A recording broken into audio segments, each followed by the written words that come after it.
እስራኤል በኢራን ያከናወነችው ስለላ ብዙዎችን እያነጋገረ ይገኛል። ይህንን ስለላ ተጠቅማ የኢራን ባለስልጣናትን እንቅስቃሴ ለዓመታት ትከታተል እንደነበር ነው ይፋ የተደረገው። ከዚሁ ጋር በተያያዘ ደግሞ የአሜሪካ የአንድ ቀን የጥቃት ወጪ $779 ሚሊዮን መድረሱ ሲታወቅ ዜጎቿ ከ14 ሀገራት ለቀው እንዲወጡ ትዕዛዝ አስተላልፋለች። ኢራን በበኩሏ በባህሬን የሚገኝ የአሜሪካ አየር ኃይል ጦር ሰፈር ላይ ጉዳት ማድረሷን ገልጻለች።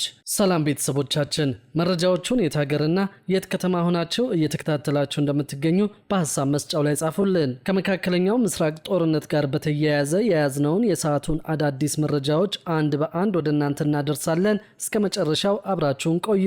እስራኤል በኢራን መንገዶችና በሃሚኒ ቤት ዙሪያ የሚገኙትን የትራፊክና የደህንነት ካሜራዎች ጠልፋ የኢራንን ባለስልጣናት እንቅስቃሴ ለዓመታት ትከታተል እንደነበር የፋይናንሻል ታይምስ የምርመራ ዘገባ አመልክቷል። እስራኤል የኢራን መሪዎች የት እንደሚሄዱ፣ መቼ እንደሚንቀሳቀሱና ከማን ጋር እንደሚገናኙ በእነዚህ ካሜራዎች ትከታተል ነበር ሲል ዘገባው ጠቅሷል። በመጨረሻም ባሳለፍነው ቅዳሜ በተፈጸመ ጥቃት 50 የሚሆኑ የአገሪቱ መሪዎችን ለመግደል እንደተጠቀመችበት ተጠቅሷል። ይህ የሳይበር ሴኩሪቲ የጦርነት ዋነኛ መሳሪያ እየሆነ መምጣቱን ያስገነዝባል ተብሏል።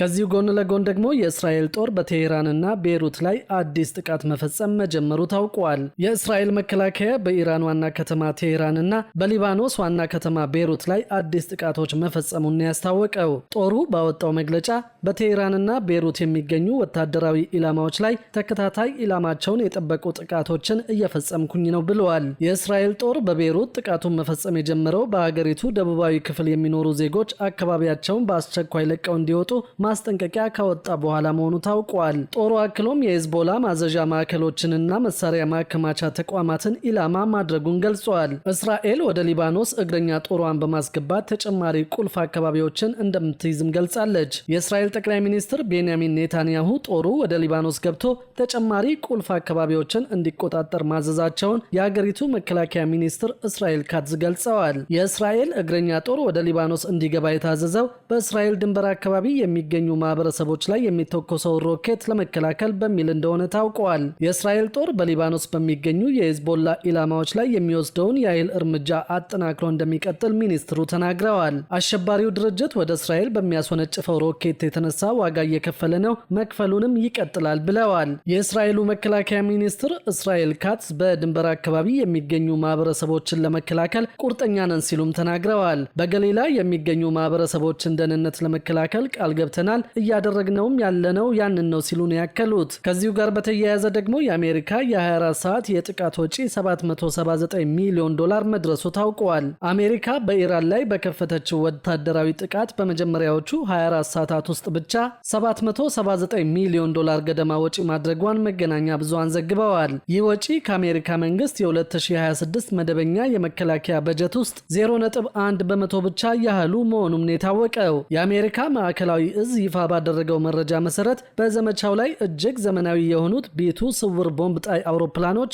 F-22 እና F-35 ተዋጊ ጄቶች እንዲሁም MQ-9 ድሮኖች መሳተፋቸው ታውቋል። በተጨማሪም በኒውክሌር ኃይል የሚሰሩ ግዙፍ የአውሮፕላን ተሸካሚ መርከቦችና የፓትሪዮት ሚሳኤል መከላከያ ስርዓቶች በጥቃቱ ላይ እንደዋሉ ታውቋል። 4 የቢቱ ቦምብ ጣይ አውሮፕላኖች ከአሜሪካ ሚዙሪ ግዛት ተነስተው ጥቃት ለማድረስ ብቻ $30.2 ሚሊዮን ወጪ ተደርጎባቸዋል ተብሏል። እንደ F-18 እና F-35 ያሉ ተዋጊ ጄቶች ላከናወኑት ተልዕኮ ደግሞ $271.3 ሚሊዮን ወጪ መሆኑ ተነግሯል። የድሮን ጥቃቶችን የሰላዮች አውሮፕላኖችንና የምድር ላይ የሂማርስ ሚሳኤል ባትሪዎችን ጨምሮ ለተቀናጀው የአየርና የምድር ጥቃት የወጣው ወጪ $423.5 ሚሊዮን እንደደረሰም ታውቋል። በቀጠናው የሚገኙት የዩኤስ አብርሃም ሊንከን እና የዩኤስ ጄራልድ አር ፎርድ የአውሮፕላን ተሸካሚ መርከቦች ከአጃቢዎቻቸው ጋር ለሚያደርጉት እንቅስቃሴ በቀን $15 ሚሊዮን ወጪ እየጠየቀ እንደሆነ ነው የተዘገበው። ይህ ግዙፍ ወጪ የተሰላው የአሜሪካ መከላከያ ሚኒስቴር የ2025 እና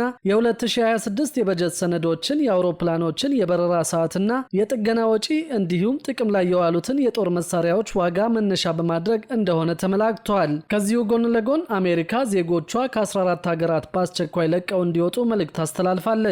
የአሜሪካ የውጭ ጉዳይ ሚኒስቴር ዜጎቹ በመካከለኛው ምስራቅ ከሚገኙ 14 ሀገራት በአስቸኳይ ለቀው እንዲወጡ ነው ትዕዛዙን ያስተላለፈው። የሀገሪቱ የቆንስላ ጉዳዮች ረዳት ሚኒስትር የሆኑት ሞራን አምዳር በመስሪያ ቤት ድረገጻቸው የማህበራዊ ሚዲያ ገጾች ላይ ባሰፈሩት መልእክታቸው አሜሪካውያን ሊያጋጥሙ በሚችሉ ከባድ አደጋዎች ምክንያት ከ14ቱ ሀገራት የሚገኙ የትራንስፖርት አማራጮችን በመጠቀም አሁኑኑ ለቀው እንዲወጡ አሳስበዋል። የአሜሪካ ዜጎች በአስቸኳይ ለቀው እንዲወጡ የታዘዙባቸው ሀገራት ባህሬን፣ ግብጽ፣ ኢራን፣ ኢራቅ፣ እስራኤል፣ የፍልስጤም ግዛቶች፣ ዮርዳኖስ፣ ኩዌት፣ ሊባኖስ፣ ኦማን፣ ኳታር፣ ሳውዲ አረቢያ፣ ሶሪያ፣ የተባበሩት አረብ ኤምሬትስ እና የመን መሆናቸው ታውቋል። በኩዌት የሚገኘው ኤምባሲ ለየትኛውም የቆንስላ ጉዳዮች የሚሰጠውን አገልግሎት ማቋረጡንም ማስታወቁ የሚታወስ ነው። በኩዌት የሚገኘው የአሜሪካ ኤምባሲ ተጨማሪ መግለጫ እስኪሰጥ ድረስ በሚል በቀጠናው ያለውን ውጥረት በመጥቀስ ለጊዜው መዘጋቱን በኤክስ ገጹ ላይ ባስተላለፈው መልእክት አስታውቋል። በሌላ መረጃ ደግሞ ኢራን በባህሬን የሚገኝ የአሜሪካ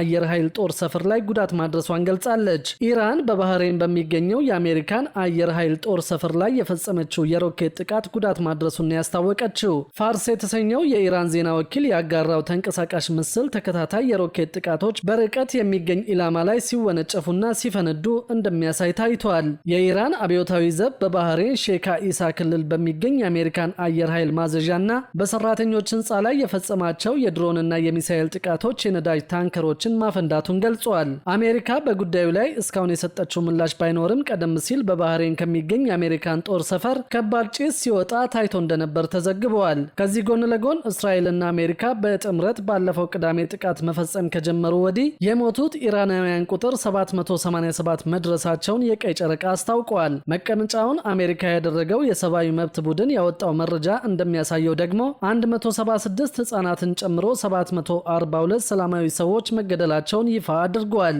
ፋቴሜ ሞሐማድ ቤጊ የተባሉ የኢራን የፓርላማ አባል እንደገለጹት ከሆነ ደግሞ የአሜሪካና የእስራኤል ጥቃት በኢራን ውስጥ 9 ሆስፒታሎችን ኢላማ አድርጓል። የእስራኤል መከላከያ ኃይል ቴሄራን ውስጥ የጋንዲ ሆስፒታልን ኢላማ ስለማድረጉ ተጠይቆ ኢላማችን ሆስፒታሉ አልነበረም የሚል ምላሹን ሰጥቷል። የኢራን የውጭ ጉዳይ ሚኒስቴር በበኩሉ ሆስፒታሉ በእስራኤል ጥቃት ኢላማ መሆኑን ገልጿል።